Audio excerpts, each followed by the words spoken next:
Madame la Présidente, Monsieur le Vice-président, Madame la Vice-présidente à l'aménagement du territoire, excusez-moi de prendre l'excuse de cette délibération pour vous parler de quelque chose qui certes a trait au lycée, mais qui n'est pas dans le domaine budgétaire que nous évoquons aujourd'hui. Vous savez que, mieux que quiconque, que la Nouvelle-Aquitaine a 970 kilomètres de côte, donc une activité touristique importante, que les entreprises de tourisme ont de grandes difficultés l'été pour loger leurs saisonniers, qu'on n'a pas encore vraiment trouvé le modèle économique du logement des saisonniers.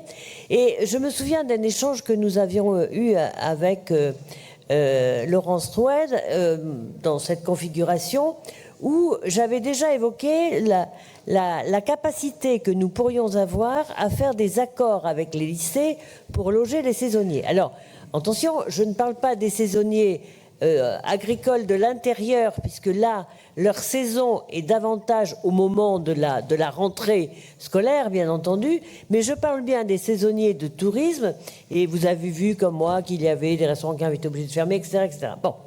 Alors, je comprends bien que ça ne se fait pas non plus dans un claquement de doigts. Et mes camarades m'ont dit, ça fait 15 ans qu'on le demande, tu le demandes pour rien. Et moi, je ne sais pas, j'ai quand même envie de le demander. Et je me dis que nous pourrions peut-être regarder les lycées qui sont sur cette bande-là de tourisme. Deux, je pense que évidemment nous pourrions demander une contribution financière aux entreprises, bien entendu, que nous pourrions regarder comment le personnel qui entretient les lycées ou bien reviendrait l'été, ou bien d'autres s'y substitueraient. Enfin, je comprends bien qu'il y a des sujets de sécurité, de dégradation, etc., etc.